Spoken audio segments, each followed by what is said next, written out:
अस्सलाम वालेकुम dear students. आज kinetic theory of gases and radiation इस चैप्टर का हमारा सेकंड लेक्चर है। आज के इस लेक्चर में हम लोग काइनेटिक थ्योरी ऑफ गैसेस के बेसिक अजम्पशंस, उनके अलावा कुछ इम्पॉर्टेंट टर्म्स और प्रेशर एक्सर्टेड बाय गैस, इस यानी गैस के जो मॉलिक्यूल्स होते हैं उनके ज़रिए जो दबाव बनता है, जो दबाव अमल करता है दीवारों पर कंटेनर के, उस दबाव के लिए, उस प्रेशर के लिए हम लोग फॉर्मूले का डेरिवेशन करने वाले हैं। काफ़ी इंपॉर्टेंट लेक्चर है आज का। आप लोग हर चीज़ को बहुत बारीकी के साथ देखिए और नोट करते जाइए। ओके, तो सबसे पहले हम शुरुआत करते हैं बेसिक अजम्पशंस से। उर्दू में इन अजम्पशंस को हम मफरूज़ात कहेंगे। ओके, देखिए, सबसे पहला जो अजम्पशन है काइनेटिक थ्योरी ऑफ गैसेस का वो ये है कि गैस के जो मॉलिक्यूल्स हैं वो बहुत छोटे छोटे पार्टिकल्स होते हैं। ये अपने को सबको पता है कि गैस जो है वो बहुत बारीक बारीक छोटे छोटे पार्टिकल से मिलकर बनी हुई है, जिनको हम लोग एटम्स या फिर मॉलिक्यूल्स कहेंगे। ओके, उर्दू में हम कहेंगे जौहर या सालमात।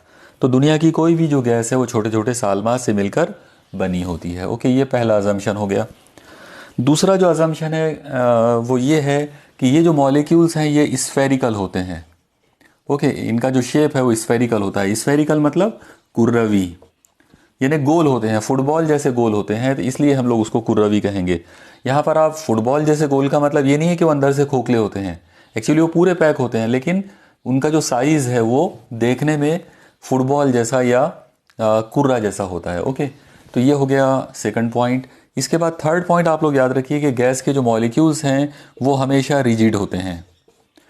रिजिड जो है इसका मतलब आप उर्दू में इसको अलग अलग अल्फाज दिए जाते हैं। बहुत सारे लोग इसको मुस्तहकम कहते हैं, कुछ लोग इसे बेलोच कहते हैं। ओके, बेलोच का मतलब है जिसके अंदर जो लचकते नहीं हैं, जो दबते नहीं है कुव्वत लगाने पर, तो ऐसी चीज़ों को हम रिजिड कहेंगे।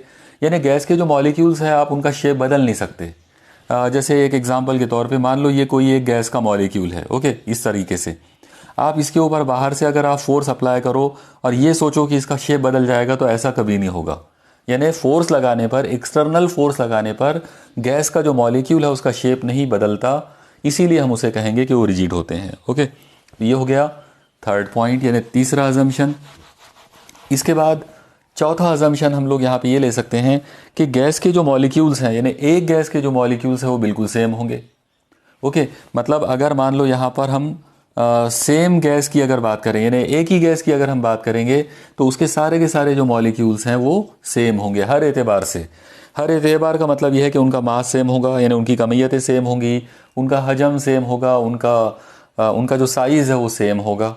ओके, हर एतबार से वो सेम होंगे। तो एक गैस के तमाम मॉलिक्यूल्स एक जैसे होते हैं। इसी का मतलब यह है कि डिफरेंट गैस के जो मॉलिक्यूल्स है वो डिफरेंट होंगे।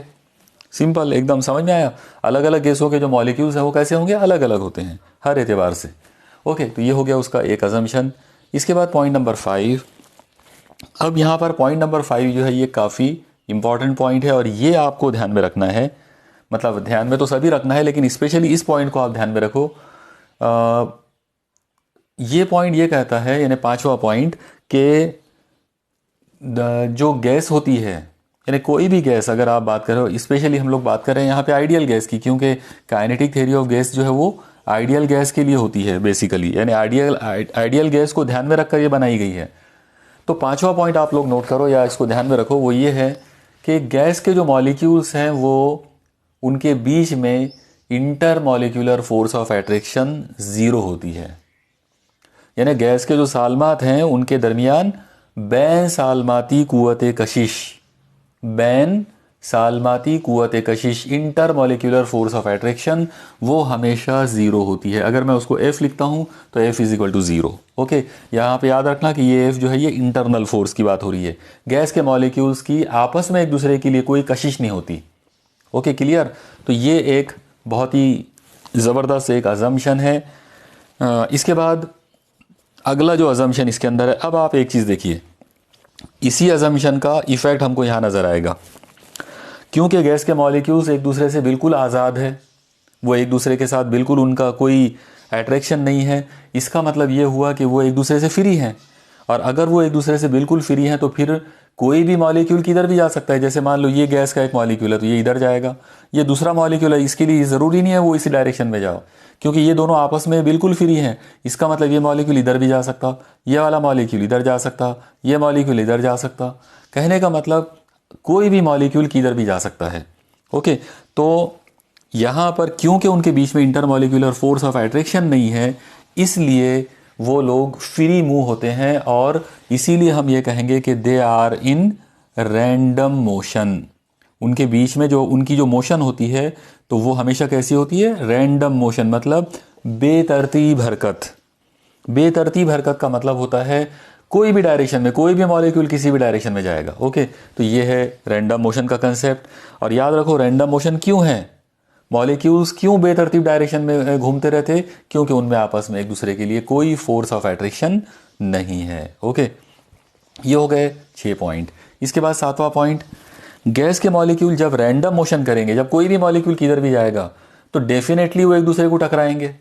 मतलब उनका यहाँ पर टकराना जो है वो बिल्कुल मुमकिन है। मतलब वो 100% उसकी पॉसिबिलिटी रहेगी कि वो एक दूसरे के साथ में कोलाइड होंगे, उनमें कोलिजन होगा, उनमें टकराव होगा। ओके, अब यहाँ पर आप लोग एक चीज़ ध्यान में रखिए कि फिजिक्स में टकराव जो होते हैं, कोलिजन जो होते हैं, वो 2 तरह के होते हैं। 2 टाइप के कोलिजन हम लोग पढ़ते हैं फिजिक्स के अंदर। एक है इलास्टिक कोलिजन और एक है इन इलास्टिक कोलिजन।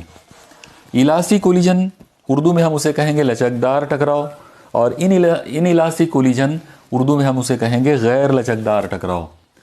तो सबसे पहले मैं आपको थोड़ा सा इसका डिटेल बता देता हूँ। इलास्टिक कोलिजन यानी लचकदार टकराव, उर्दू में लचकदार टकराव। इसका मतलब ये होता है कि मान लो कोई एक जिस्म इधर से गया और कोई दूसरा जिस्म इधर से आया, एक पार्टिकल ऐसा आया, एक पार्टिकल, दोनों यहाँ मिलकर टकरा गए। टकराने के बाद इसने इधर जाना, इसने इधर जाना है। ओके, मान लो इसकी टकराने से पहले की स्पीड v1 है, तो टकराने के बाद भी इसकी स्पीड v1 ही रहेगी। इसकी भी स्पीड अगर v2 है तो टकराने के बाद इसकी भी स्पीड v2 रहेगी। मतलब there is no loss of velocity after collision, यानी इस टकराव की वजह से उनकी वेलोसिटीज जो चेंज नहीं हुई, वेलोसिटीज के अंदर कोई कमी नहीं आई।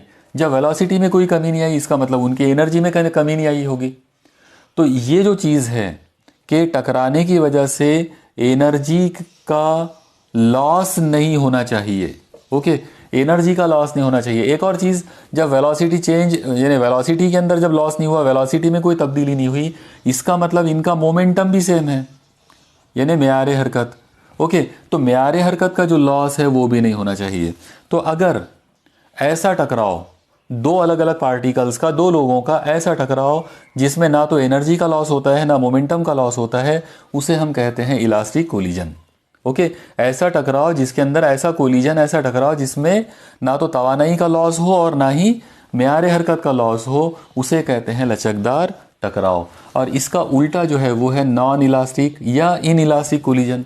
इन इलास्टिक कोलिजन का मतलब ये है कि 2 लोग जब टकराएंगे तो टकराने से पहले उनकी स्पीड ज़्यादा होना और टकराने के बाद स्पीड डाउन हो जाना, स्पीड कम हो जाना। मतलब एनर्जी का लॉस होना चाहिए, और अगर एनर्जी का लॉस हुआ तो साथ ही साथ, क्योंकि वेलोसिटी कम हो रही है टकराने के बाद की, मतलब मोमेंटम का भी लॉस हुआ। ओके, तो जो टकराव के अंदर, जिस टकराव के अंदर एनर्जी का लॉस होता है, मोमेंटम का लॉस होता है टकराने के बाद, उसको हम लोग बोलते हैं नॉन इलास्टिक या गैर लचकदार टकराव। ओके, तो अभी हम लोग जो पॉइंट कर रहे थे, मतलब पॉइंट नंबर शायद 7 होगा वो, कि 7वें नंबर पे, मतलब 6 पॉइंट तो हम लोगों ने देख लिए थे। 7वां पॉइंट यहाँ पर ये होगा कि गैस के जो मॉलिक्यूल्स हैं उनका जो टकराव है वो हमेशा इलास्टिक होता है। तो इलास्टिक कोलिजन होता है, लचकदार टकराव होता है। इसका मतलब ये होगा कि गैस के मॉलिक्यूल्स जो है उनकी तवानाई और म्यारी हरकत का लॉस नहीं होता टकराने की वजह से। जो तवानाई उनकी पहले होती है टकराने से पहले, टकराने के बाद भी उनकी तवानाई उतनी ही रहती है। ओके, इसके बाद ये हो गया इलास्टिक कोलिजन के ताल्लुक से।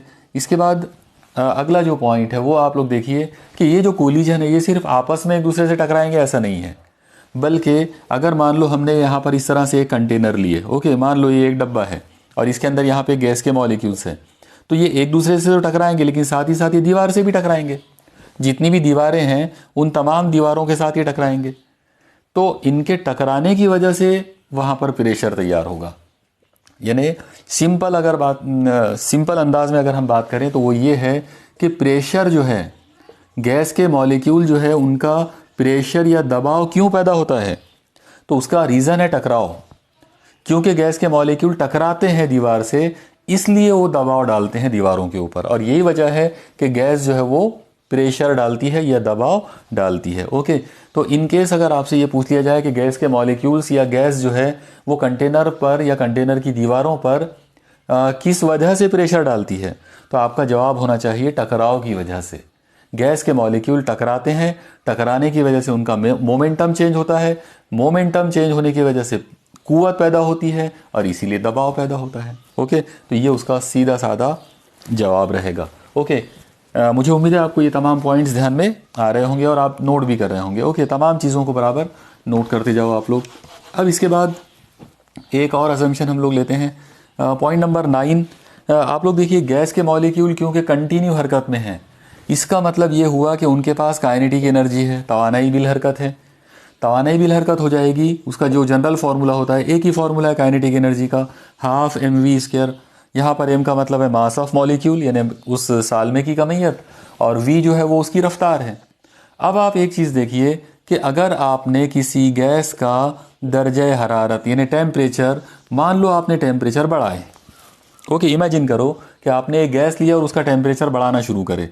जब आप उसका टेम्परेचर बढ़ाओगे तो उसकी रफ्तार बढ़ेगी। ओके, क्योंकि टेम्परेचर बढ़ाने की वजह से उसको हरारती तवानाई मिलेगी और तवानाई मिलने पर वो उसकी रफ्तार बढ़ना है। तो जब टेम्परेचर बढ़ेगा तो ऑटोमेटिक रफ्तार बढ़ेगी, और रफ्तार बढ़ेगी मतलब काइनेटिक एनर्जी बढ़ेगी।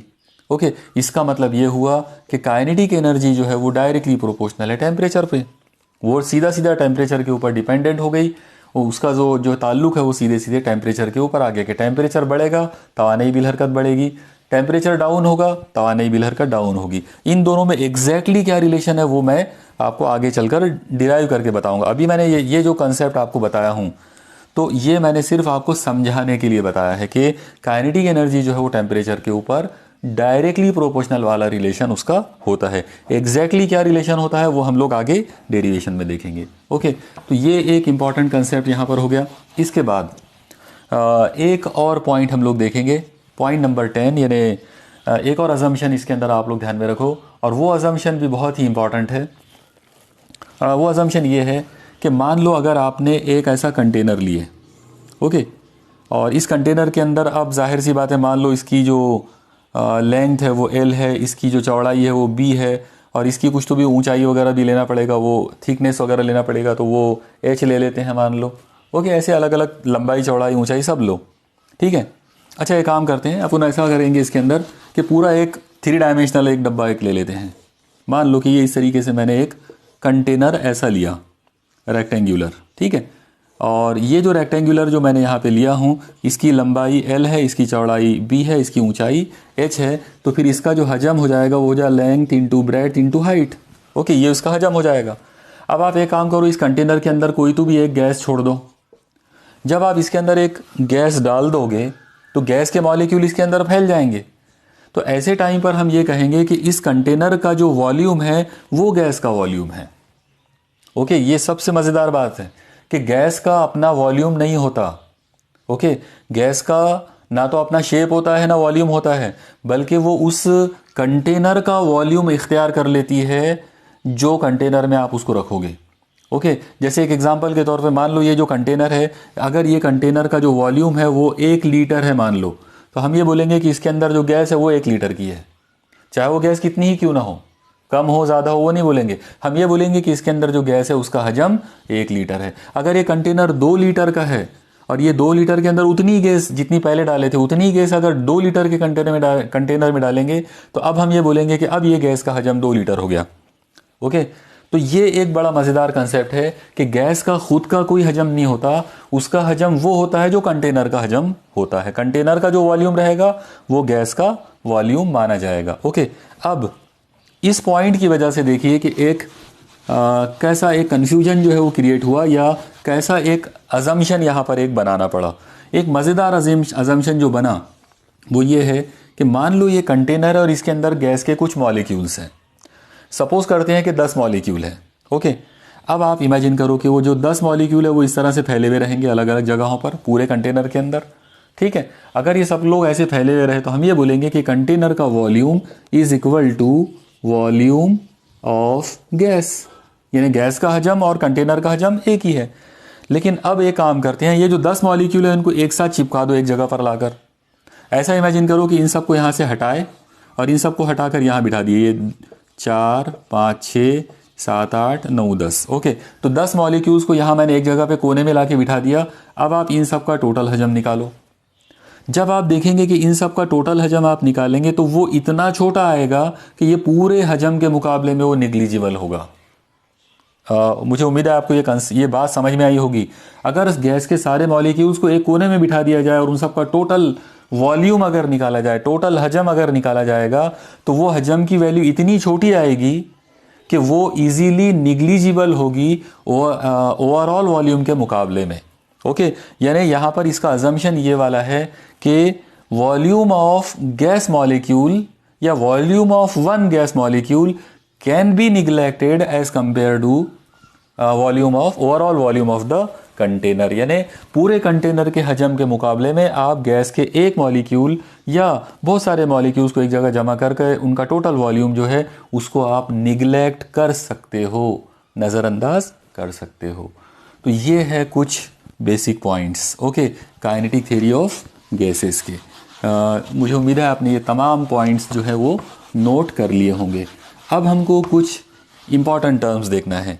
तो कुछ इंपॉर्टेंट टर्म्स के अंदर से सबसे पहले तो आप एक चीज़ देखिए कि जब आप एक कंटेनर लेंगे, जैसे आपने यहाँ पर ये एक कंटेनर लिया और इसके अंदर कुछ मॉलिक्यूल्स हैं, मान लो गैस के n मॉलिक्यूल्स हैं, तो सबके सब अलग अलग वेलोसिटी वाले होंगे। अगर ये सबके सब अलग अलग वेलोसिटी वाले होंगे, यानी पहले की वेलोसिटी मान लो v1, दूसरे की v2, तीसरे की v3 वगैरह वगैरह वगैरह, तो अगर ऐसा है तो हम एक काम कर सकते हैं कि हम इनके लिए मीन वेलोसिटी निकाल सकते हैं। मीन वेलोसिटी हम उर्दू में इसे कहेंगे औसत रफ्तार। तो अगर मुझे इन n मॉलिक्यूल्स की मीन वेलोसिटी अगर निकालना है तो मैं क्या करूँगा, यहाँ पर पहले मॉलिक्यूल की वेलोसिटी लूँगा, प्लस दूसरे की वेलोसिटी लूँगा, प्लस तीसरे की velocity, plus and so on, और करते करते मैं आखिरी मॉलिक्यूल की वेलोसिटी लूँगा और डिवाइडेड बाय n। यानी मैंने क्या किया, यहाँ पे तमाम मॉलिक्यूल्स की वेलोसिटीज़ को ऐड किया और डिवाइडेड बाय n कर दिया, क्योंकि n लोग हैं वो टोटल। ये जो औसत नंबर जो आएगा इसे हम कहेंगे औसत रफ्तार। तो गैस के मॉलिक्यूल्स की औसत रफ्तार होती है। इस मीन वेलोसिटी को आमतौर पर v बार से उसको डिनोट करते हैं। एक्चुअली ये जो बार है ये एवरेज के लिए इस्तेमाल किया जाएगा यहाँ पर, इस पर्टिकुलर जगह पर, ओके। ये हो गया एक कंसेप्ट। अब यहाँ पर एक और दूसरा कंसेप्ट है, और वो जो दूसरा कंसेप्ट है वो है मीन स्क्वायर वेलोसिटी। अब सवाल ये आएगा कि मीन स्क्वायर वेलोसिटी क्या होगी। आप देखो, मीन का मतलब है औसत, स्क्वायर का मतलब होता है जजरुल मुरब्बा लेना। स्क्वायर का मतलब होता है मुरब्बा लेना, जजर नहीं बल्कि मुरब्बा लेना, और वेलोसिटी यानी रफ्तार। तो यहाँ पर हम क्या करेंगे, तमाम सालमात की रफ्तारों का स्क्वायर करेंगे और फिर उसका मीन लेंगे। तमाम सालमात की रफ्तारों का स्क्वायर लेंगे और फिर उनका मीन ले लेंगे। इसका मतलब यह है कि इसका फॉर्मूला अगर बनाते हैं तो इसका फॉर्मूला आ जाएगा, पहले साल में की रफ्तार लो v1, उसका स्क्वायर लो, फिर दूसरे साल में की रफ्तार लो, उसका स्क्वायर करो, उसको ऐड कर लो पहले वाले में, प्लस एंड सो ऑन, और ऐसा करते करते प्लस vn का स्क्वायर करो डिवाइडेड बाय n। आप लोग याद रखना, यहाँ पर सिर्फ वेलोसिटी का स्क्वायर करेंगे, ये n का स्क्वायर नहीं होगा, क्योंकि मीन का स्क्वायर नहीं कर रहे हम लोग, ओके। तो इसलिए यहाँ पे डिवाइडेड बाय सिर्फ n आएगा, तो v1 square, v2 square, vn square upon में n, इसको बोलेंगे मीन स्क्वायर वेलोसिटी। ये एक सेकंड टर्म हो गई जो हमको देखना था, ये पहली टर्म, ये दूसरी टर्म। और अब तीसरी जो टर्म है वो बहुत ही ज़्यादा इंपॉर्टेंट टर्म है, वो है रूट मीन स्क्वायर वेलोसिटी। और अब आप देखो, रूट मीन स्क्वायर वेलोसिटी, नाम से समझ में आता है कि आपको क्या करना है, मीन स्क्वायर वेलोसिटी लेना है और उसका रूट ले लेना है। रूट यानी जजर, ओके। तो अगर आप गैस के तमाम सालमात की रफ्तारों के मुरब्बों के औसत का जजर लेते हैं, एक बार फिर से आप मेरी उंगली को देखिए और ये स्टाइल को आप याद कर लीजिए, ओके। क्या बताया मैंने आप लोगों को, गैस के तमाम सालमात की रफ्तारों के स्क्वायर के यानी मुरब्बों के औसत के जज़र को रूट मीन स्क्वायर वेलोसिटी कहते हैं, RMS velocity. Okay, RMS velocity का मतलब रहेगा, उर्दू में हम इसे कहेंगे जज़री औसत मुरब्बई रफ्तार, जज़री औसत मुरब्बई रफ्तार। और इसका फॉर्मूला रहेगा मीन स्क्वायर वेलोसिटी का रूट लेकर। अब मीन स्क्वायर वेलोसिटी ये है, इसका मतलब इसका रूट ले लेंगे। तो जज़र अगर ले लेते हैं तो ये ऐसा हो जाएगा v1 का स्क्वायर प्लस v2 का square plus and so on plus vn का स्क्वायर डिवाइडेड बाय n। यानी इन सब का ये जो मीन स्क्वायर वेलोसिटी है इसका रूट ले लिए, जज़र ले लिए, तो ये बन गया आरएमएस वेलोसिटी। इसको हम लोग v सफिक्स में आरएमएस से डिनोट कर सकते हैं। ओके, समझ में आया? तो ये 3 बहुत ही इंपॉर्टेंट टर्म्स हैं जिनकी हमको आगे ज़रूरत पड़ने वाली है इसी चैप्टर के अंदर। ओके, ये हो गया वेलोसिटीज़ को लेकर 3 इम्पॉर्टेंट कंसेप्ट्स। अब यहाँ पर एक और टर्म हमको देखना है और वो है free path. Okay, free path जो है आज़ाद, उर्दू में हम उसे कहेंगे आज़ाद राह। आप लोग देखो, आज़ाद राह का कंसेप्ट ये है कि अगर मान लो एक सालमा ए है और वो ये डायरेक्शन में जा रहा है, एक दूसरा सालमा मान लो कि बी है और वो ये डायरेक्शन में आ रहा है, तो यहाँ दोनों की मुलाकात हो जाएगी, दोनों टकरा जाएंगे। ये जो टकराव हुआ तो ये टकराव नंबर 1 हुआ। ये टकराव नंबर 1 के बाद इसको मैं थोड़ा सा शेड बना देता हूँ ताकि ये समझ में आ जाए। तो ये जो शेडेड वाला जो है तो ये मॉलिक्यूल ए है और जो अनशेडेड है वो बी है मान लो। तो टकराने के बाद ये मॉलिक्यूल इधर जाएगा, ये मॉलिक्यूल मान लो इधर चला गया। अब ये वाला जो मॉलिक्यूल है मान लो कि ये यहाँ आया और एक और मॉलिक्यूल है कोई तीसरा, इसको मैं ऐसे डॉटेड बना देता हूँ। मान लो कि ये सी मॉलिक्यूल है और ये इधर से आया।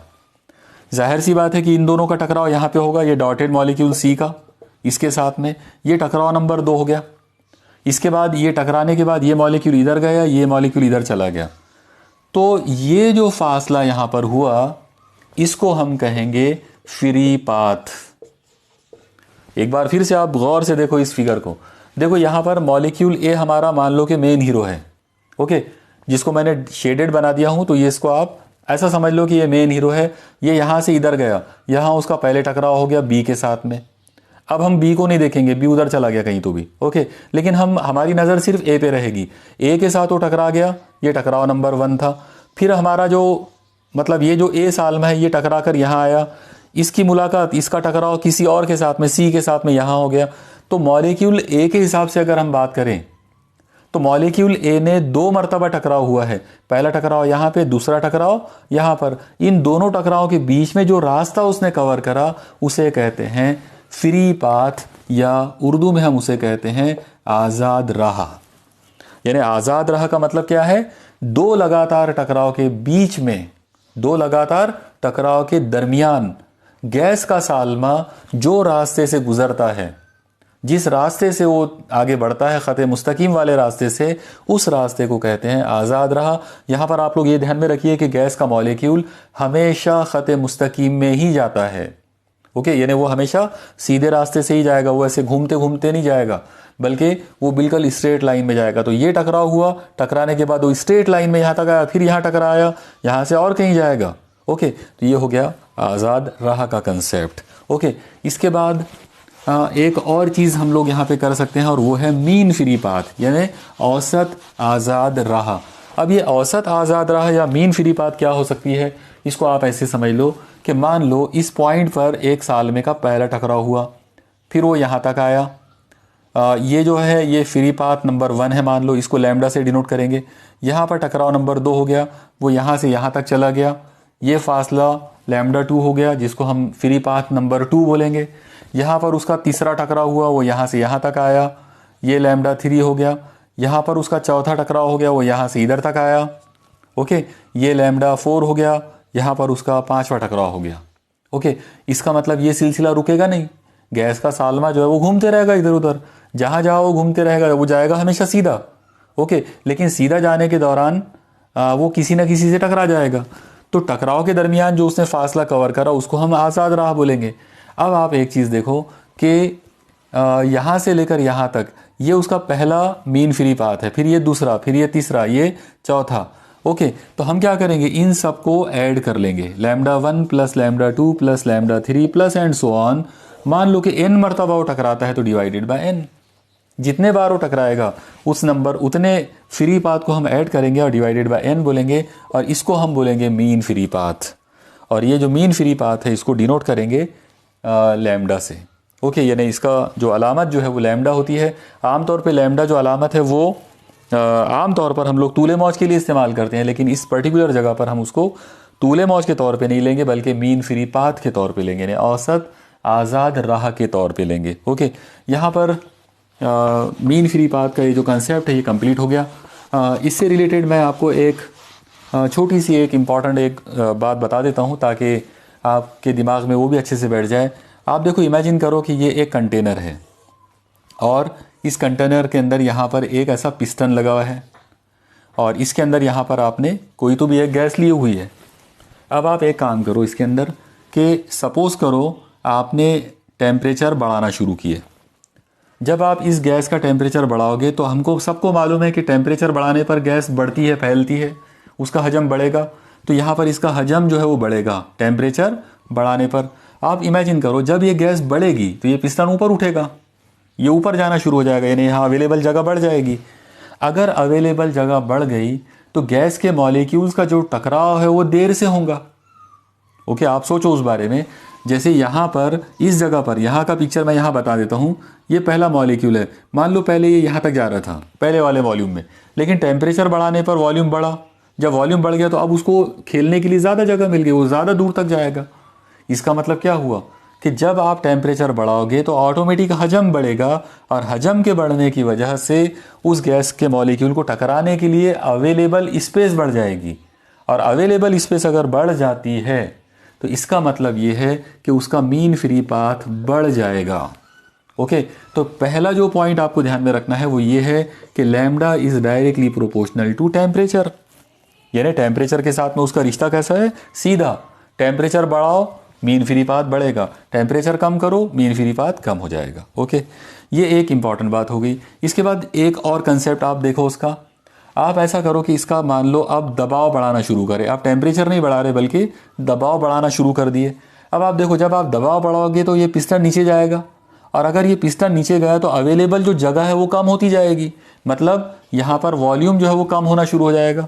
ओके, जैसे जैसे दबाव बढ़ेगा वैसे वैसे हजम कम होते जाएगा, और हजम कम हुआ मतलब अवेलेबल जगह कम हो गई। तो जो मॉलिक्यूल पहले यहाँ तक जाना था, यानी इतने दूर तक जाता था नॉर्मल कंडीशन में, अब वो मॉलिक्यूल यहाँ तक ही जाएगा और उसका टकराव हो जाएगा। तो इसका मतलब क्या हुआ कि मीन फ्री पाथ की वैल्यू डाउन हो गई। ओके, तो जैसे जैसे प्रेशर बढ़ाएंगे वैसे वैसे हजम कम होगा, अवेलेबल स्पेस कम होगी, और इसलिए मीन फ्री पाथ की वैल्यू भी कम हो जाएगी। मतलब lambda is proportional to 1/p, उल्टा रिलेशन। प्रेशर बढ़ाएंगे मीन फ्री पाथ कम होगा, टेम्परेचर बढ़ाओगे मीन फ्री पाथ बढ़ेगा। तो ये दो इंपॉर्टेंट कंसेप्ट आपको मीन फ्री पाथ को लेकर ध्यान में रखना है। ओके, तो यहाँ पर काइनेटिक थ्योरी ऑफ गैसेस से रिलेटेड जो इंपॉर्टेंट टर्म्स है वो कंप्लीट हो गए। अब हम एक बहुत ही इंपॉर्टेंट आर्टिकल पे चल रहे हैं, और वो है pressure exerted by gas molecules. Okay, आप देखिए pressure exerted by gas molecules का काफ़ी बड़ा डेरिवेशन है और काफ़ी इंपॉर्टेंट भी है। तो सबसे पहले तो हम एक काम करते हैं, कोई एक कंटेनर लेंगे और उस कंटेनर में गैस के मॉलिक्यूल जो हैं उनको इमेजिन करेंगे। तो सबसे पहले आप ऐसा करते हैं कि यहाँ मैं इस जगह पर एक कंटेनर बना देता हूँ। सपोज़ करो मैंने एक इस तरह का कंटेनर लिया, इस टाइप से एक 3 डायमेंशनल आपको एक क्यूबिकल एक बॉक्स इमेजिन करना है। ओके, तो सपोज़ करो कि ये इस तरीके का एक कंटेनर हमने इस जगह पे ले लिया। अब ये जो कंटेनर मैंने यहाँ पे लिया हूँ, तो इस कंटेनर के अंदर हमको सिमतों को, मतलब डायरेक्शंस को देखना है। तो डायरेक्शंस को देखने के लिए हम एक काम कर सकते हैं। सपोज़ करते हैं कि ये पॉइंट O है, मतलब ये ओरिजिन है, मबदा है। तो फिर ये जो आड़ी लाइन जो है, ये आड़ी लाइन को आप ऐसे इमेजिन कर लो दूर तक, ये X महवर बन जाएगा। ये वाली लाइन को आप ऐसा ऊपर तक इमेजिन कर लो, ये Y महवर बन जाएगा। और ये वाली लाइन जो ऐसे जा रही है, एक्चुअली ये सामने आ रही है, बोर्ड के सामने आ रही है, इसको हम लोग Z महवर का नाम दे देंगे। तो टोटल मिलाकर यहाँ पर 3 अलग अलग महवर आ गए इस पर्टिकुलर कंटेनर के हिसाब से।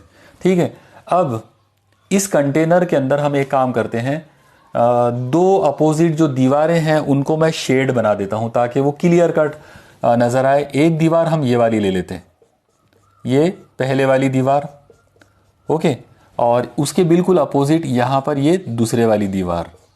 आप लोग बराबर एक एक चीज़ पे ध्यान दीजिए ताकि आपको कोई भी तरह का कन्फ्यूजन ना हो इसके अंदर, ठीक है। अब आप देखिए ये जो कंटेनर है, तो मान लो आप लोग कि ये जो कंटेनर है ये एक क्यूब है, मतलब मकब नुमा है। और अगर ये मकब नुमा है मतलब इसकी हर साइड एक जैसी होगी, तो मान लो इसकी जो लेंथ है वो एल है, इसकी ये जो ऊंचाई है ये भी एल है, और इसकी ये जो चौड़ाई है ये भी एल है, ओके। ये नहीं, यहाँ पर भी मैं इसको बता देता हूँ, एल ये लंबाई है तो ये भी एल, और ये ऊंचाई जो है ये एल है, ठीक है। अब आप देखो, अगर इसकी लंबाई चौड़ाई ऊंचाई सब कुछ एल अगर है, हर कोई एल अगर है, तो फिर इसका जो वॉल्यूम होगा, इसका जो हजम होगा वो होगा लंबाई ज़रब चौड़ाई ज़रब ऊंचाई। अब लंबाई एल है, चौड़ाई भी एल है, इसका मतलब यहाँ चौड़ाई की जगह पर भी एल लेना पड़ेगा, और ऊंचाई जो है वो भी एल है तो वो भी एल लेना पड़ेगा। इसका मतलब एल ज़रब एल ज़रब एल, तो ये आ जाएगा v = एल क्यूब। ये इक्वेशन नंबर 1 हो गई, मान लो, ठीक है। तो इस पर्टिकुलर कंटेनर का जो वॉल्यूम है वो एल क्यूब हो गया, ठीक है। अब हम एक काम करते हैं, हम ऐसा इमेजिन करेंगे कि मान लो हमने इस कंटेनर के अंदर एक आइडियल गैस को डाल दिए। अगर मैं इसके अंदर एक आइडियल गैस डाल दूंगा तो आइडियल गैस के ऐसे बहुत सारे मॉलिक्यूल्स होंगे इसके अंदर, इस कंटेनर के अंदर बहुत सारे ऐसे मॉलिक्यूल होंगे। और अभी हमने पढ़े थे काइनेटिक थ्योरी ऑफ गैसेस के अजम्पशंस के अंदर कि ये मॉलिक्यूल चैन से नहीं रहते, ये एक जगह बैठे नहीं रहते, ये अपनी जगह पे साकिन नहीं बैठे रहते, बल्कि ये घूमते रहते, ये रैंडम मोशन करते रहते, ये किधर भी, कोई भी मॉलिक्यूल किधर भी जाते रहता। तो इन तमाम मॉलिक्यूल, और टकराते भी रहते, फिर रैंडम मोशन होता है इसलिए वो टकराते भी जाते हैं। तो हम क्या करेंगे, इतने सारे मॉलिक्यूल्स को एक साथ ना लेते हुए इनमें से हम कोई एक मॉलिक्यूल एक नमूने के तौर, एक सैंपल के तौर पर हम ले लेंगे और हम सिर्फ उसकी स्टडी करेंगे, और वो उसके लिए जो कुछ हमको मिलेगा वो बाकी लोगों पर अप्लाई कर देंगे। तो सपोज करो कि ये जो मैंने डॉट बनाया हूं, तो ये उस आइडियल गैस का एक मॉलिक्यूल है जो एज ए सैंपल मैंने यहाँ पे लिया हूँ। सपोज करते हैं कि इस मॉलिक्यूल का जो मास है, उसकी जो कमियत है वो m है, और इसकी जो रफ्तार है वो मान लो v है, ओके। अब रफ्तार जैसे मैंने बताया तो मुझे इसकी रफ्तार बताना पड़ेगा कहीं ना कहीं। सपोज करो मैं उसकी रफ्तार ये डायरेक्शन में बता देता हूँ ऐसे, तो ये रफ्तार है। अब आप याद रखो कि रफ्तार जो है वो वेलोसिटी, रफ्तार है ना, वेलोसिटी जो है वो एक वेक्टर क्वांटिटी है। इसका मतलब मुझे इस v को v बार बोलना पड़ेगा, ओके। और अगर ये v बार है और मतलब इसका वेक्टर क्वांटिटी है, तो फिर हम एक काम, और वो भी रैंडम सिम्त में है, बेतरतीब डायरेक्शन में, किधर भी जा रही है, तो हम क्या करेंगे, इस रैंडम वेलोसिटी को तीनों डायरेक्शंस के अंदर उसको रिजॉल्व कर देंगे। ये जो तीन अलग अलग जो डायरेक्शंस हमने लिए, x महवर की, y महवर की और z महवर की, इन तीनों एक्सिस के लिए हम लोग इस वेलोसिटी को रिजॉल्व करेंगे, ओके। कैसे रिजॉल्व करेंगे, बहुत आसान सी बात है। मैं आपको ये वाली पिक्चर थोड़ा सा और सिंपल वे में समझाने की कोशिश करता हूँ। आप देखो कि ये हमारे तीन अलग अलग एक एक्सिस है, मान लो x axis, y axis, z axis, okay. अब ये जो तीन अलग अलग एक्सिस है, इनमें x एक्सिस के लिए जो यूनिट वेक्टर है वो आपको पता है i कैप होता है, y एक्सिस के लिए j कैप होता है, z एक्सिस के लिए k कैप होता है, ओके। जो वेक्टर्स में हम लोगों ने पढ़ा था वो आपको अच्छे से याद आ गया होगा, वो सब याद करो आप लोग बराबर। ये पॉइंट ओरिजिन है, और सपोज करो कि ये हमारा वो मॉलिक्यूल है जिसकी ये वाला मॉलिक्यूल है, और ये इसकी बेतरतीब रफ्तार v बार है। तो ये जो v बार रफ्तार है, इसके कंपोनेंट लेंगे हम लोग, हम इसके अज्जा लेंगे, इसको हम तहलील कर देंगे, इसको रिजॉल्व कर देंगे इन तीन अलग अलग सिमतों में, तीन अलग अलग महवरों की सिमतों में। तो इसका एक टुकड़ा ऐसा जाएगा इधर, आप देखो ये डायरेक्शन के अंदर, एक टुकड़ा ऐसा जाएगा ये सिमत में, और एक टुकड़ा ऐसा सामने आएगा। जो सामने आएगा मैं उसको यहाँ पर ऐसे बता देता हूँ, तो मैं इसका नाम रख दूंगा Vx, इसका नाम रख देते हैं Vy, और इसका नाम रख देंगे Vz, ओके। क्लियर, मतलब यहाँ पर हमने क्या किए, v वेलोसिटी जो है, v जो रफ्तार है, उसको रिजॉल्व करे तीन अलग अलग कंपोनेंट्स के अंदर। जब हमने इनको तीन अलग अलग कंपोनेंट्स में रिजॉल्व कर दिए, तो इसका मतलब ये है कि जब मैं v बार का फॉर्मूला अगर लिखता हूँ, उसको पोजीशन वेक्टर समझकर, पोजीशन वेक्टर है ही वो, समझने की बात ही नहीं है उसमें कुछ, ओके, तो ये जो मॉलिक्यूल है इसका पोजीशन, इसकी वेलोसिटी का जो पोजीशन वेक्टर v बार है तो वो आ जाएगा vxi प्लस vy जे कैप प्लस vz के कैप। देखो आप लोग बराबर, vx मतलब x कंपोनेंट, vy मतलब y कंपोनेंट, vz मतलब z कंपोनेंट, और उनके साथ में i j k जो है वो लग जाएंगे। ओके, अब अगर इस फॉर्मूले पर से मुझे इस v बार का मैग्नीट्यूड अगर निकालना है, इसकी कदर अगर निकालना है, तो मैं उसको इस तरह से निकालूंगा, mod v bar is equal to square root. आप याद रखो, किसी भी वेक्टर का अगर आपको मैग्नीट्यूड निकालना है तो हम क्या करेंगे, स्क्वायर रूट लेंगे, x square plus y square plus z square, मतलब यह आ जाएगा वी एक्स का स्क्वायर प्लस वी वाई का स्क्वायर प्लस वी जेड का स्क्वायर। ओके, और ये जो मॉड वी बार जो है तो इसको हम वी लिखते हैं, जनरली उसको वी लिखा जाता, तो मतलब वी के लिए फॉर्मूला क्या आ गया, under root v x square v y square plus v z square. तो चलो एक काम करते हैं, इसको ये वाला जो फॉर्मूला हमको मिला v equal to under root v x square v y square v z square, इसको दोनों साइड को स्क्वायर कर डालते हैं। जब आप इसको स्क्वायर करोगे, यहाँ जब स्क्वायर आएगा तो इधर से ये रूट गायब हो जाएगा। मैं वो फॉर्मूला यहाँ लिख देता हूँ, v square is equal to v x square plus v y square plus v z square. Okay, यानी यहाँ पर हमने वेलोसिटी के 3 कंपोनेंट लिए और उनको इस तरह से रिजॉल्व करके उसका एक फॉर्मूला बना दिया। तो v square is equal to v x square plus v y square plus v z square. Okay, clear. तो चलो, मुझे पूरा यकीन है कि आपको ये पूरा फिगर, ये डायग्राम और ये वेक्टर के अंदाज में वेलोसिटी को लेकर उसके कंपोनेंट और कंपोनेंट पर से फिर उसका ये फॉर्मूला समझ में आ गया होगा। ओके, चलो अब मैं इस आर्टिकल को और आगे बढ़ाता हूँ। ठीक है, अब आप देखो, हम लोग यहाँ पर बहुत सारे जो मॉलिक्यूल्स हमारे पास, यानी इस कंटेनर के अंदर हमारे पास ढेर सारे मॉलिक्यूल्स हैं, एक्चुअली n मॉलिक्यूल्स हैं, यानी हम ये मानकर चलेंगे कि हमारे पास यहाँ पर n मॉलिक्यूल्स हैं। ठीक है, और वो सब के सब रैंडम मोशन में है, तो उनकी रैंडमनेस की वजह से हमने सबको कंसीडर नहीं करे बल्कि एक को ले लिए, उस एक की वेलोसिटी की वैल्यू हमको इतनी मिल गई। अब हम एक काम करते हैं, ऐसा इमेजिन करते कि हमारा ये जो मॉलिक्यूल है जिसकी रफ्तार v है, रैंडम वेलोसिटी, उसकी ये डायरेक्शन वाली जो रफ्तार है वो vx है, x डायरेक्शन वाली। तो हम ऐसा इमेजिन करेंगे कि ये जो पहली दीवार है, यानी ये वाली, ये जो शेडेड वॉल है, मान लो ये लाइन शेडेड वॉल है। ओके, तो यहाँ पर ये मॉलिक्यूल पहले है और वो यहाँ से निकला vx रफ्तार से, और अब vx रफ्तार से निकलने के बाद ऐसा सपोज करो कि वो किसी से नहीं टकराया। ओके, जस्ट अज्यूम करना है कि वो किसी से नहीं टकराया, तो एक चीज़ तो कन्फर्म है कि सामने दूसरी दीवार आएगी, ये वाली शेडेड दीवार। तो अगर ये मॉलिक्यूल यहाँ से निकलता है तो यहाँ आने के बाद डेफिनेटली वो टकराएगा, और टकराने के बाद उसने यहाँ से फिर वापस जाना है। ओके, पहले वो आकर टकराया, फिर टकरा कर वापस गया। तो अब आप एक चीज़ देखो कि पहली बार उसका टकराव यहाँ पर हुआ, इस जगह पर, और वो रहने वाला यहाँ का था, यानी ओरिजिनल प्लेस उसकी ये है। तो यहाँ से वो स्टार्ट हुआ और यहाँ आकर वो टकराया, फिर टकरा कर वो वापस हुआ, तो इसी जगह पर आकर हम उसको एंड इमेजिन करेंगे, यानी उसकी ओवरऑल हरकत को हम यहाँ पर एंड मानकर चलते हैं थोड़ी देर के लिए।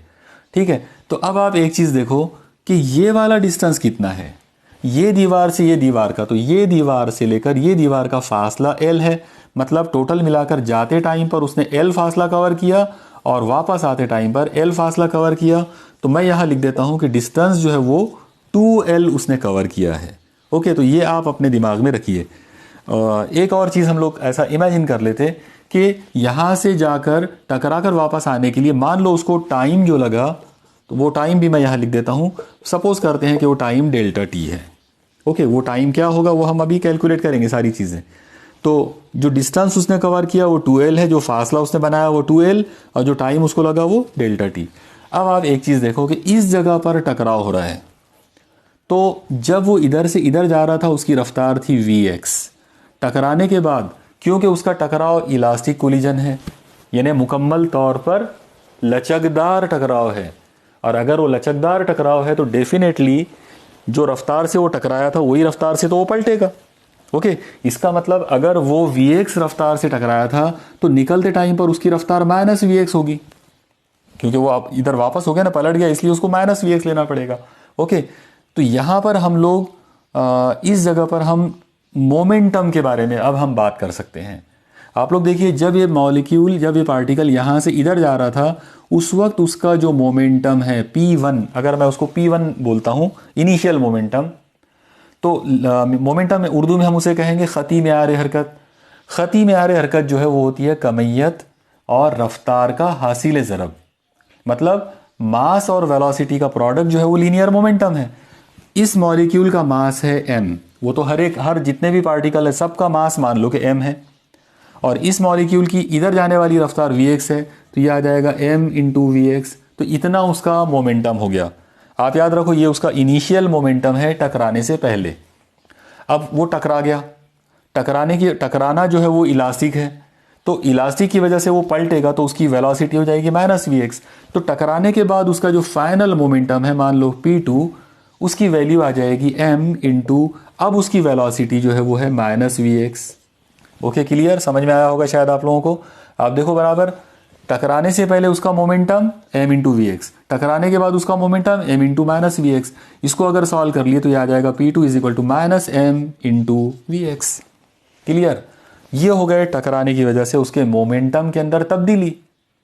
मोमेंटम के अंदर जो तब्दीली आ रही है तो वो टकराव की वजह से हो रही है। ओके, अब आप एक चीज़ देखो, अगर आपसे पूछा जाए कि चेंज इन मोमेंटम क्या होगा, यानी ख़ती मेयार हरकत में कितनी तब्दीली पैदा हुई, तो ख़ती मेयार हरकत की तब्दीली को हम डेल्टा पी लिखेंगे, और तब्दीली हमेशा होती है final value minus initial value. इसका मतलब मेयार हरकत बाद वाला माइनस मेयार हरकत पहले वाला। ठीक है, तो ये आ जाएगा delta p is equal to P2। P2 की वैल्यू है minus m into v x, minus P1 की वैल्यू है m इंटू वी एक्स। और अब आप देखो ये भी माइनस वी एक्स है और ये भी माइनस वी एक्स है, इसका मतलब डेल्टा पी की वैल्यू आ जाएगी, हाँ क्या आना चाहिए, दोनों भी माइनस में, इसलिए आंसर आएगा, इन्हें प्लस करेंगे लेकिन आंसर माइनस में आएगा, minus 2 times m into v x. Okay, तो ये हमने मालूम कर लिए कि टकराव की वजह से, इस जगह पर टकराव की वजह से उस मॉलिक्यूल का जो मोमेंटम है, उसका जो मेयार हरकत है, उसमें चेंज कितना हुआ, तो उसमें चेंज हुआ minus 2 times m into v x के बराबर। ओके, क्लियर, मुझे उम्मीद है आपको इतना समझ में आया होगा। अब हम चलते हैं एक बहुत इंपॉर्टेंट पॉइंट के ऊपर, और वो पॉइंट है Newton's second law of motion.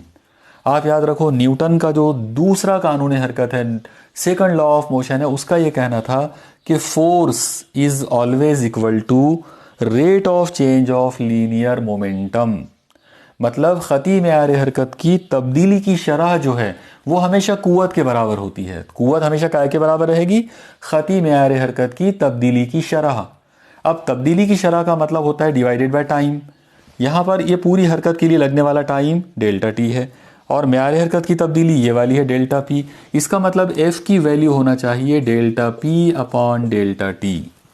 Okay, ये न्यूटन का दूसरा कानून हरकत है। उसका कहना था कि मेयार हरकत की तब्दीली की जो शरह है, यानी rate of change of linear momentum जो है वो हमेशा फोर्स के बराबर होगी। तो यहाँ पर आप लोग एक छोटा सा एक पॉइंट नोट करो, हमारा जो मॉलिक्यूल है वो ऐसा सीधा जा रहा था, रास्ते में दीवार आ गई।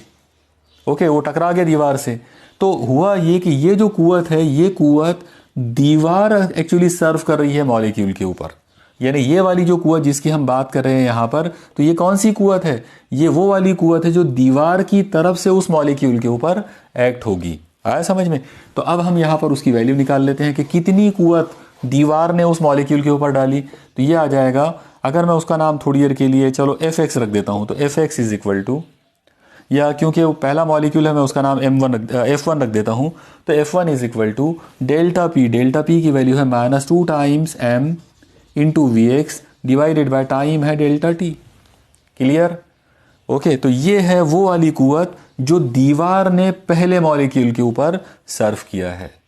The force exerted by the wall, this wall on the first molecule. Okay, ये हो गया फोर्स का फॉर्मूला। अब सवाल ये आएगा कि ये कौन है, डेल्टा टी यानी टाइम। ये टाइम क्या हम कैलकुलेट कर सकते हैं? तो बिल्कुल कर सकते हैं। आप देखो, ये वाली कहानी को हम यूज़ करेंगे। अब कैसे यूज़ करना है उसको एक बार आप समझ लो। देखो, आपको सबको पता है कि रफ्तार का सीधा साधा मतलब होता है डिस्टेंस अपॉन टाइम। रफ्तार हमेशा क्या होती है, फासला बटे वक्त। यहाँ जिस रफ्तार की मैं बात कर रहा हूँ वो ये डायरेक्शन की रफ्तार है, मतलब ऐसी आड़ी डायरेक्शन x महवर में, तो मैं v की जगह पर ले लूँगा vx। ओके, तो अब सवाल आएगा कि डिस्टेंस क्या लोगे। तो जैसा मैंने आपको शुरू में एक्सप्लेन करके बताया था, डिस्टेंस कितना था 2l।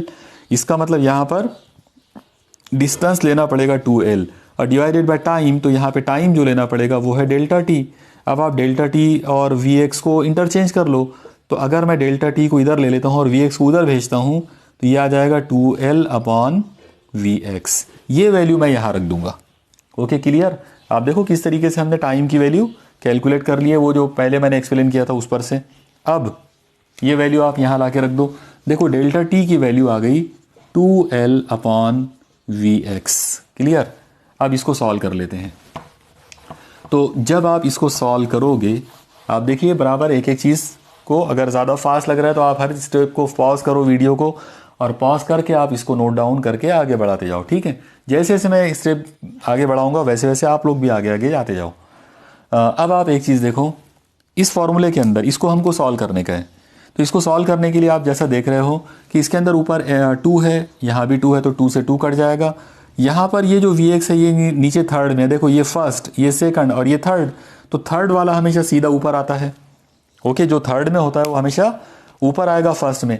इसका मतलब अगर ये तब्दीली हम करते हैं तो ये आ जाएगा f1 इज इक्वल टू, ये माइनस साइन, ये आ जाएगा m, और ये vx यहाँ आ गया, ये हो जाएगा vx इंटू vx यानी vx का स्क्वायर, और अपॉन में आ जाएगा l। ओके, तो ये फॉर्मूला हमारे पास आ गया f1 का, यानी इस दीवार ने, ये जो शेडेड वॉल है, इसने पहले मॉलिक्यूल के ऊपर इतनी फोर्स अप्लाई की। Okay, this is the formula for force exerted by the wall on the molecule, यानी दीवार की तरफ से उस सालमे पर अमल करने वाली कुव्वत है ये। ओके, अब आप लोग देखिए यहाँ पर हम कर क्या रहे हैं। हमारा मामला ये है, हमको करना ये था कि प्रेशर एक्सर्टेड बाय गैस, यानी हमको मॉलिक्यूल्स के जरिए, यानी गैस के मॉलिक्यूल के जरिए दीवार पर अमल करने वाला दबाव मालूम करना है। और ये तो उल्टी चीज़ आ गई, ये तो वो वाली कुव्वत आ गई जो दीवार ने मॉलिक्यूल पर सर्व किया। तो इसका मतलब अब हमको यहाँ पर न्यूटन का तीसरा कानून लाना पड़ेगा। आप याद रखो, न्यूटन के हरकत के 3 अलग अलग कानून हैं। दूसरा कानून हम लोगों ने अभी अभी इस्तेमाल किया, तो अब जो तीसरा कानून है उसको आप याद रखो, Newton's third law of motion. उसका ये कहना है कि action and reaction are equal and opposite, यानी अमल और रद्द-ए-अमल मसावी और मुखालिफ होते हैं। इसका मतलब ये हुआ कि मान लो ये दीवार है और इस दीवार के ऊपर ये सालमा आकर इधर से ये सालमा आया और टकराया, तो दीवार ने इसके ऊपर ये वाली फोर्स अप्लाई करी, तो फिर ये मॉलिक्यूल इस दीवार के ऊपर इसके बराबर लेकिन इससे मुखालिफ कुव्वत अमल करेगा। यानी मॉलिक्यूल की तरफ से उस दीवार के ऊपर जो कुव्वत अप्लाई होगी वो कुव्वत इसके बराबर ही होगी लेकिन इससे मुखालिफ सिमत में होगी।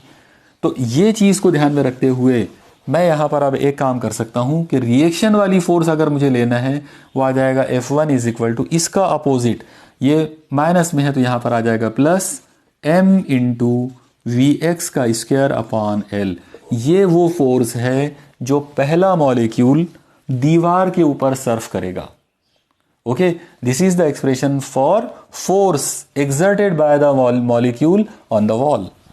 ये हमारे काम की चीज़ है, आया समझ में। ये वाला जो फॉर्मूला था ये दीवार की तरफ से मॉलिक्यूल पर था, और ये फॉर्मूला जो है ये वो कुव्वत है, वो फोर्स है जो मॉलिक्यूल की तरफ से दीवार पर है। Okay clear. अब थोड़ा सा हम लोग और आगे बढ़ाते इसको। आप लोग देखो, ये जो कुछ भी कहानी है तो ये पहले मॉलिक्यूल की है। अब अगर दूसरा मॉलिक्यूल लेना है तो यहाँ पर चलो एक काम करते हैं, मैं इसको Vx1 का नाम दे देता हूँ। पहला मॉलिक्यूल है इसलिए Vx1। अगर मैं दूसरा मॉलिक्यूल लूँगा तो Vx2, तीसरा लेंगे तो Vx3, ऐसा करते करते आखिरी लेंगे तो Vxn। इन सब का अगर मैं टोटल निकालना चाहूँ कि टोटल फोर्स एक्स डायरेक्शन के अंदर क्या होगी, तो उसका फॉर्मूला बनेगा Fx is equal to F1, F1 मतलब Vx1 का स्क्वायर बाय L। ओके, यहाँ पर ये जो चीज़ है तो ये क्या है, अपॉन में L, प्लस ये F1 हो गया। इसमें F2 लेना पड़ेगा तो वो आ जाएगा m इंटू Vx2 का स्क्वायर अपॉन L, प्लस तीसरा m Vx3 का स्क्वायर अपॉन L, और ऐसा करते करते लास्ट वाला मॉलिक्यूल लेना पड़ेगा m Vxn का स्क्वायर बाय L। अब इन सब में से ओके ये क्या आ गई, एफ एक्स मतलब एक्स की सिमत में, एक्स महवर की सिमत में अमल करने वाली पूरी पूरी कुव्वत, टोटल फोर्स। अब इन सब में से आप m अपॉन एल कॉमन निकाल सकते हो। तो अगर आपने m अपॉन एल कॉमन निकाल लिया तो ये ऐसा हो जाएगा, m अपॉन एल कॉमन, यहाँ से बचेगा Vx1 का स्क्वायर, यहाँ से बचेगा Vx2 का square plus and so on plus Vxn का स्क्वायर। क्लियर? तो ये हो गया total force exerted by all the n molecules in x direction, यानी x महवर की सिमत में अमल करने वाली मजमुई कुव्वत। ओके, ये मजमुई कुव्वत है, टोटल फोर्स है जो x डायरेक्शन में एक्ट करेगी। अब आप एक चीज़ देखो, ये Vx का फॉर्मूला है, क्या हम इसको कॉपी करके y की सिमत वाला फॉर्मूला बना सकते? तो डेफिनेटली बना सकते हैं। हमको सिर्फ क्या करना पड़ेगा, x की जगह पर y लेना पड़ेगा, सिंपल। यानी क्या करना है यहाँ पर, आप देखो ये fx आ गया तो फिर fy क्या होगा, fy इज इक्वल टू आएगा m/l। अब यहाँ पर fx Vx1 है तो Vx1 की जगह पर आ जाएगा Vy1 का स्क्वायर y डायरेक्शन के लिए, प्लस Vy2 का square plus and so on, ऐसा करते करते ये आ जाएगा Vyn का स्क्वायर। ऐसी अगर मैं यहाँ पर Fz लिखना चाहूँ, यानी z महवर की सिमत में अमल करने वाली मजमुई कुव्वत अगर निकालना है, वो आ जाएगा m/l, यहाँ पर आ जाएगा Vz1 का स्क्वायर प्लस Vz2 का square plus and so on plus Vzn का स्क्वायर। ओके, और अब ये जो तीन अलग अलग फॉर्मूले जो आ गए, Vx1 मतलब Fx, Fy और Fz, इन सब को अब टोटल करना है, इन सब का मजमुआ लेना है। तो देखो आप लोग, मजमुआ लेकर एक्चुअली इन सब का औसत लेना है। हमको यहाँ पर ये देखना है कि ये जो मॉलिक्यूल है ये किसी एक डायरेक्शन के अंदर एट एन एवरेज, यानी औसतन कितनी फोर्स अप्लाई करेंगे, कितनी फोर्स अप्लाई करती है। ओके, तो यहाँ पर अगर मैं एफ एवरेज निकालना चाहूँ तो औसत कुव्वत की वैल्यू आ जाएगी F is equal to f x plus f y plus f z divided by 3, क्योंकि तीन लोग हैं, f x, f y, f z, तीन लोग हैं तो डिवाइडेड बाय 3 लेना पड़ेगा। ओके, तो अब हम क्या करेंगे कि औसत कुव्वत निकालने के लिए इन फॉर्मूलों को आपस में ऐड करेंगे और उनको डिवाइडेड बाय 3 करेंगे। तो देखो इसको हम इस तरह से लिख सकते हैं, F इज इक्वल टू, वो जो डिवाइडेड बाय 3 है मैं उसको पहले 1/3 के रूप में अलग कर देता हूँ। और अब मुझे पहले एफ एक्स लेना है, तो एफ एक्स ये आएगा, ये आ जाएगा m/l इन ब्रैकेट Vx1 का square plus and so on Vxn का स्क्वायर प्लस, ये मैंने एफ एक्स ले लिया। अब मुझे एफ वाई लेना है, ये एफ वाई है, ये आ जाएगा m/l इन ब्रैकेट, क्या आएगा यहाँ पर Vy1 का स्क्वायर प्लस Vy2 का square plus and so on plus Vyn का स्क्वायर, फिर प्लस, अब मुझे z लेना है fz, तो वो आ जाएगा m/l इन ब्रैकेट Vz1 का square plus and so on plus Vzn का स्क्वायर, और ये बड़ा ब्रैकेट क्लोज। ओके, अब आप देखो, अब हम इसमें क्या कर सकते हैं, एक बहुत सिंपल सी चीज़ हमको नज़र आ रही है इसके अंदर, और वो ये है कि हर टर्म के, यानी हर ब्रैकेट के बाहर m/l है। देखो ये ब्रैकेट के बाहर m/l, ये ब्रैकेट के बाहर m/l, इसके बाद ये m/l, तो हम m/l को कॉमन निकाल लेंगे। अगर हमने m/l को कॉमन निकाल लिया तो एवरेज फोर्स की वैल्यू आ जाएगी, यानी औसत कुव्वत इज इक्वल टू 1/3 है, तो चलो इसको 1/3 रहने देते, ये इसको बाहर ला लो तो m/l, और अब एक बड़ा ब्रैकेट। देखो m/l यहाँ से चला गया तो ये लोग बचे, m/l यहाँ से चला गया तो ये लोग बचे, m/l यहाँ से चला गया तो ये लोग बचे, और सबके बीच में प्लस प्लस है, तो क्योंकि सबको प्लस ही करना है, ओके, हर किसी को प्लस ही करना है, तो हम एक काम करेंगे, पहले मॉलिक्यूल को एक साथ ले लेंगे, यानी पहले मॉलिक्यूल की जो कंपोनेंट्स हैं उनको एक साथ ले लो। जैसे Vx1 है, उसके साथ में Vy1 को ले लो प्लस में, उसके साथ में प्लस में Vz1 को ले लो। तो यहाँ पर मैं ऐसे लिख सकता हूँ Vx1 का स्क्वायर प्लस Vy1 का स्क्वायर प्लस Vz1 का स्क्वायर। देखो मैंने 1 वालों के लिए, 1 पहला जो सालमा था उसके लिए मैंने सबको एक साथ ले लिया, ऑल कंपोनेंट्स को, प्लस ये हरकत हम सेकंड मॉलिक्यूल के लिए करेंगे। सेकंड के लिए करना है, हम उसको ऐसे लिख सकते हैं Vx2 का स्क्वायर प्लस Vy2 का स्क्वायर, यानी Vy2 का स्क्वायर और Vz2 का square plus and so on, plus आखिरी मॉलिक्यूल के वास्ते, अगर आखिरी मॉलिक्यूल के वास्ते से लेना है तो हम उसको लिखेंगे Vxn का स्क्वायर प्लस Vyn का स्क्वायर प्लस Vzn का स्क्वायर, ब्रैकेट क्लोज, और ये बड़ा ब्रैकेट क्लोज। क्लियर? मुझे उम्मीद है आपको ये समझ में आया होगा। सारी चीज़ें किस तरीके से हो रही हैं वो सब बराबर ध्यान में रखो। ओके, चलो ये स्टेप को मैं अब मिटा देता हूँ। और अब आप एक चीज़ देखो, आपके सामने यहाँ पर ये जो टर्म है इसको हम लिखते हैं F is equal to 1/3 m/L in bracket.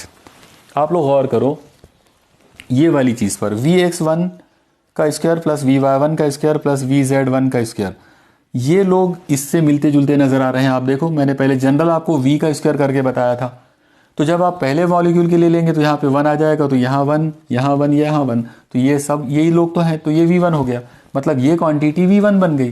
तो हम इसको लिखेंगे V1 का स्क्वायर प्लस, अगर ये V1 है तो फिर डेफिनेटली ये सेकंड है, V सेकंड, इसका मतलब V2 का स्क्वायर प्लस V3 का स्क्वायर वगैरह वगैरह प्लस एंड सो ऑन, चलने दो, बराबर है। यहाँ पर ये सब अलग अलग नंबर आते जाएंगे और आखिरी में कौन आएगा? Vn का स्क्वायर, यानी पहले मॉलिक्यूल की स्पीड का स्क्वायर प्लस दूसरे मॉलिक्यूल की स्पीड का स्क्वायर प्लस करते करते आखिरी वाला जो मॉलिक्यूल है उसकी वेलोसिटी का स्क्वायर, उसकी स्पीड का स्क्वायर। ओके, ये हो गया एवरेज फोर्स का फॉर्मूला।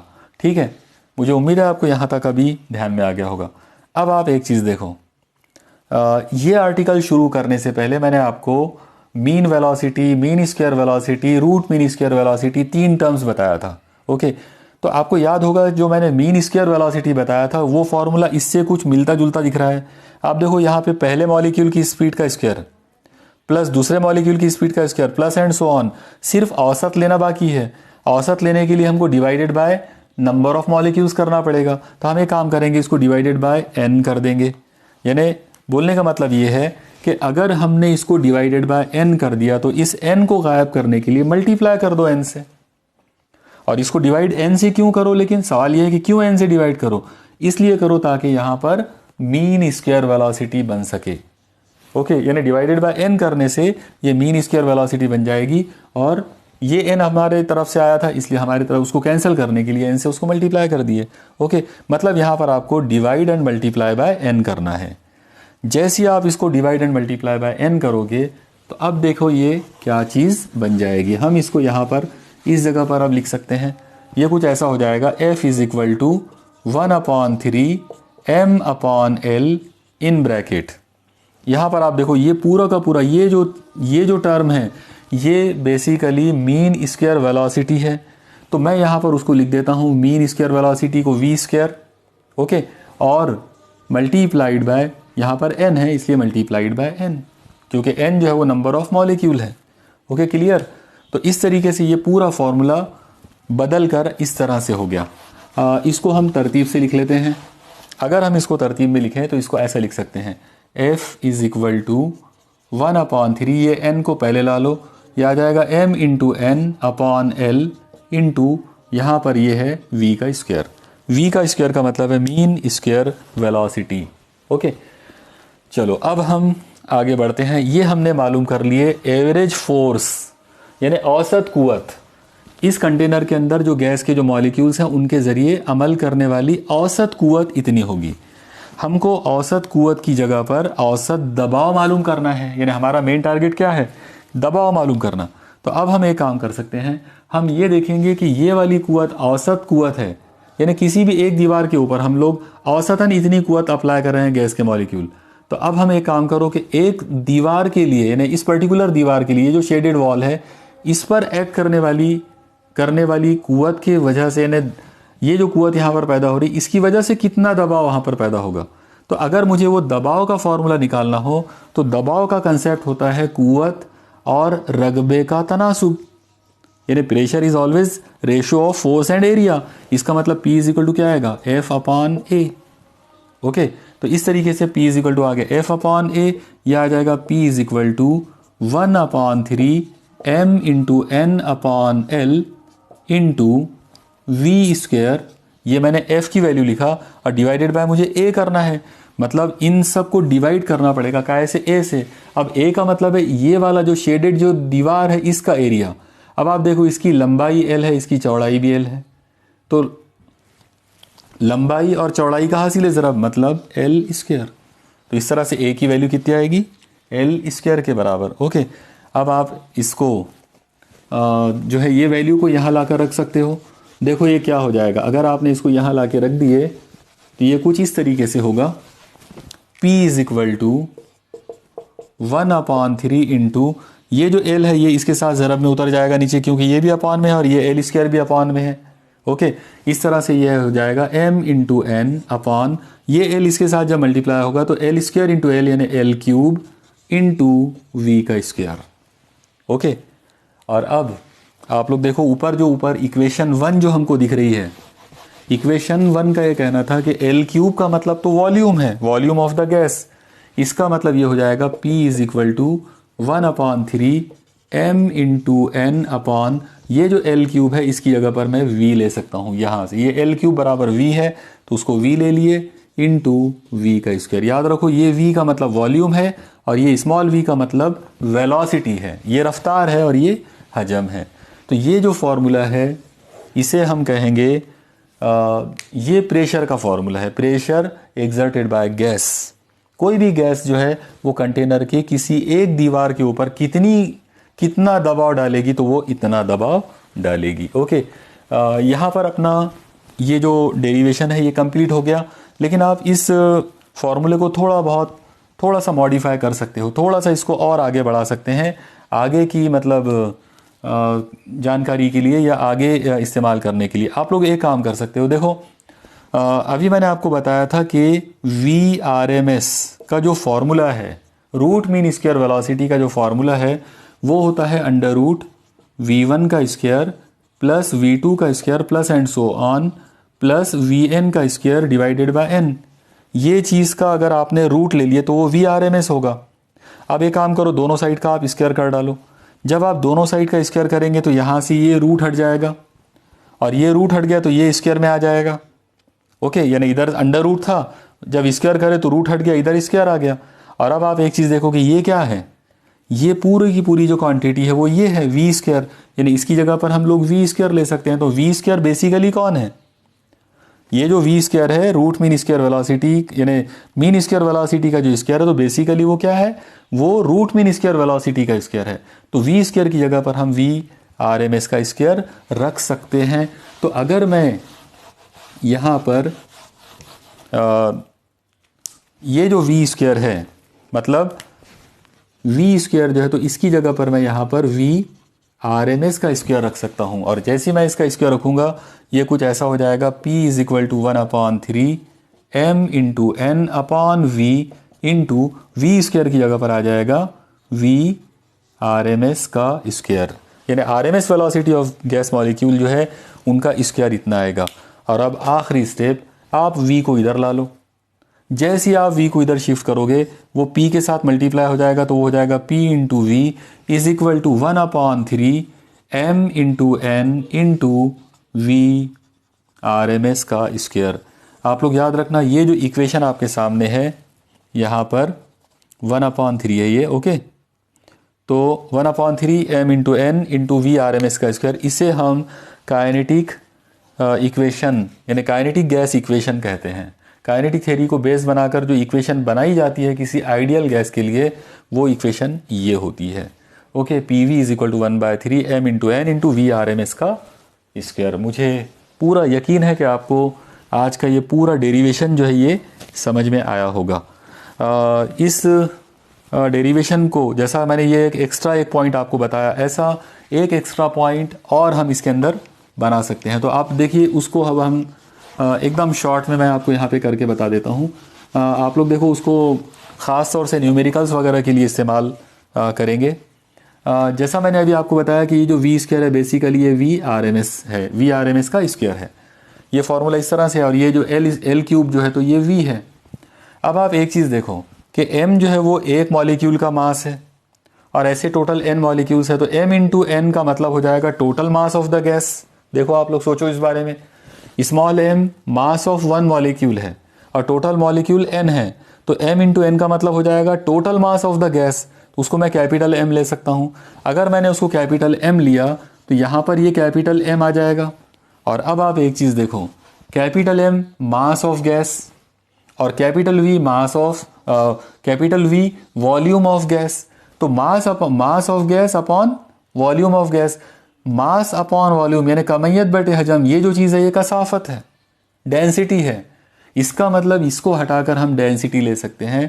तो ये फॉर्मूला बन जाएगा P is equal to 1/3 M upon V की जगह पर आ जाएगा रो इंटू V RMS का स्क्वायर। तो ये भी एक बहुत इंपॉर्टेंट कंसेप्ट होगा। अगर हमको प्रेशर को डेंसिटी ऑफ गैस में कन्वर्ट करना हो तो हम उसको इस तरीके से कर सकते हैं। ओके, यहाँ पर अब हमारा ये आर्टिकल पूरी तरह से जो है वो एंड हो जाता है। तमाम चीज़ें हमने, तमाम पहलुओं से हमने आज का ये डेरिवेशन और आज की इक्वेशंस को हमने किया। आप इसकी प्रैक्टिस कीजिए। ये डेरिवेशन लंबा ज़रूर है लेकिन इजी है और बहुत इम्पॉर्टेंट है। मुझे उम्मीद है आपने सब कुछ नोट डाउन कर लिया होगा। Okay, keep studying. अल्लाह हाफिज़।